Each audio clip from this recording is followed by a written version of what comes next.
Resentment is a key human motivation, and I would say it's a great teacher. To listen to your resentment is one of the best things you can possibly do. Resentment only means one of two things. It means either like shut the hell up, grow up, quit whining and get on with it. That's one thing it means. Or someone is playing the tyrant to you, might even be you, and you have something to say and do that you should say and do to put it to a stop. And so maybe resentment can show you the pathway to doing that. Like a resentful person wants other people to change. And if you're resentful, then your motivations aren't trustworthy. In fact, they're very, very dark. And what should you do instead? How do you treat your own resentment? I would say, well, Solzhenitsyn, who I'm a great admirer of Solzhenitsyn, his book, The Gulag Archipelago, was one of the things that brought down the Soviet Union. And he said that one man who stopped lying could bring down a tyranny. And, he said that with some authority. He said when he was in the Gulag camps, meditating on how the hell he got there, and he had a rough life, man. I mean, first of all, he was on the Russian front at the beginning of World War II, and then he was thrown in the Gulag camps, and that was just the beginning of his adventures, man. He had a rough life. And he was in the camps, and he was thinking, what the hell? How did I get here? What's going on? I mean, he had Hitler and Stalin to blame, right? So if you need someone to blame, man, Hitler and Stalin, that's great. But that isn't what he did. He said he meditated for a while once he realized that he might have something to do with, in some strange way, with the way things turned out for him. And he said he went over his life with a fine-tooth comb in his memory. He thought, okay, where did I go wrong? But by my own judgment, when there was a path in front of me, when did I take the path that I knew I shouldn't take? Because you all know that, right? You know. Sometimes you don't know if what you're doing is good or if it's bad. It's just ignorance. You just don't know. But sometimes you bloody well know, and you do the thing you know you shouldn't do anyways. That happens a lot. And why do you do that? Spite is part of it. Stupidity. There's all sorts of reasons, but you certainly know you do it. Solzhenitsyn thought, okay, well, what would happen if I took responsibility for where I am in this concentration camp, and then I went over my whole life and tried to figure out all the things I did that were wrong by my own estimation that increased the probability that I would get here, and then what would happen if I tried to set them all right now in the present? And that's why he wrote The Gulag Archipelago, and one of the consequences of that, as I said, was it sped the dissolution of the Soviet Empire. So, hey, that's not bad, eh? Like, you make a real confession, you really repent, you do your penance, which is writing this book, and you completely change the geopolitical landscape of the world.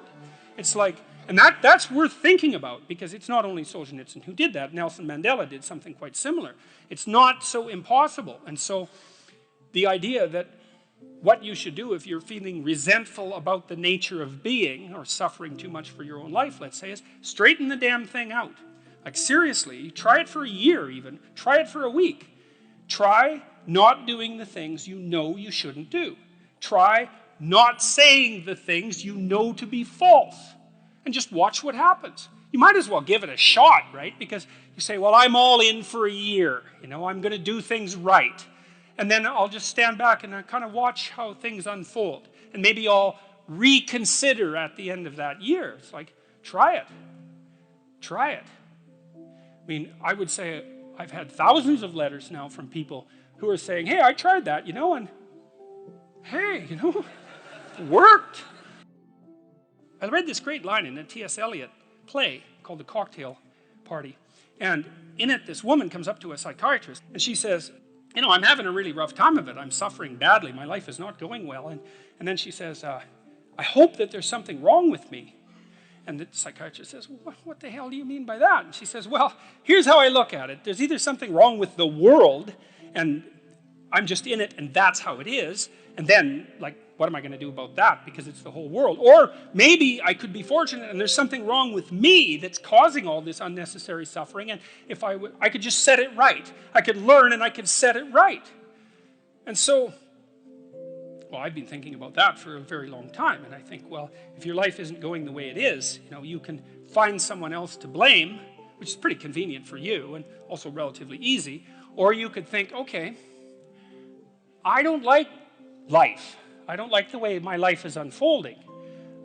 Maybe I don't like life in general because it's tragic and tainted with evil. How do I know if my judgment is accurate? And the question is, well, have I really done everything I possibly could to set my life straight? Because maybe I shouldn't be judging it its quality, or the quality of life itself, or being itself for that matter, if I haven't done everything I possibly could to set my life straight? Well, so there's a task. The humility element is, it took me a long time to understand why there's religious injunctions supporting humility, to even understand what the word really meant in that sort of technical sense. And it means something like this. It means what you don't know is more important than what you know. Then what you don't know can start to be your friend, you see. People are very defensive about what they know. But the thing is, you don't know enough. And you can tell you don't know enough because your life is not what it could be, and neither is the life of the people around you. You just don't know enough. And so what that means is that every time you encounter some evidence that you're ignorant, someone points it out, you should be happy about that because you think, oh, you just told me how I'm wrong. It's like, great. Like maybe I had to sift through a lot of nonsense to get through the real message that you're telling me, but if you could actually tell me some way that I'm wrong, and then maybe give me a hint about how to not be wrong like that, well then I wouldn't have to be wrong like that anymore. That would be a good thing, and you can embark on that adventure by listening to people.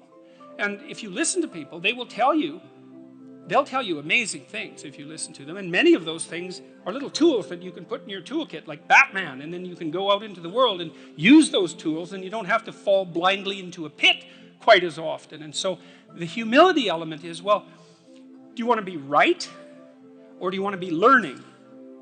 And it's deeper than that. It's, do you want to be the tyrannical king who's already got everything figured out, or do you want to be the continually transforming hero, or fool for that matter, who's getting better all the time? And that's actually a choice, you know. It's a deep choice, and it's better to be the self-transforming fool who's humble enough to make friends with what he or she doesn't know, and to listen when people talk. And listening is a transformative exercise. Like if you listen to the people in your life, for example, if you actually listen to them, they'll tell you what's wrong with them and how to fix it and what they want. They can't even help it if you start listening, because people are so shocked if you actually listen to them that they tell you all sorts of things that they might not have even intended to, things they don't even know. And then you can work with that. And the other thing that's so interesting, you know, now and then you have a meaningful conversation, right? You have a good conversation with someone, you walk away and you think, geez, you know, we really connected, and I know more than I did when I came away from that conversation. And during the conversation, you're really engrossed in it. And that feeling of being engrossed is a feeling of meaning, and the feeling of meaning is engendered because you're having a transformative conversation. So your brain produces that feeling of meaning for you. It says, oh yeah, this is exactly where you should be right here and now. It's the right place and time for you. And that's a great place to occupy. And so a good conversation where people are listening has exactly that nature. And the reason it has that nature is because it is in fact transformative. It's one of the truisms of clinical psychology. Like if you're a clinical psychologist, a huge part of what you do is just listen to people. It's like, you know, they come in, they're unhappy, and they'd rather not be, something like that. You say, well, why do you think you might be unhappy? And they don't know. They have some ideas, and they may have to ramble around for like a year before they figure out why they're unhappy. They get rid of a bunch of reasons why they thought they were unhappy that are untrue, and then you kind of get to the heart of the problem. And then you might ask them, well, if you could have what you wanted so that your life would be okay, what would that look like? And then they have to ramble around a bunch about that because they don't really know. But the listening will straighten them out because people think by talking. And in order to think, you have to have someone to listen, because it's very hard to think. Hardly anyone can think. And even the people who can think can only think about a limited number of things. But almost everybody can talk. And you can listen to yourself talk, and if someone listens to you, then you also have a foil for your thoughts, right? Because you can watch the person when you're talking and see if you're boring, or see if you're amusing, or if you're engrossing, all of those things. So like if you're arguing with your wife, let's say, or your husband, big party is going to want to win. That's stupid, because you don't want that. You want to defeat your wife in an argument.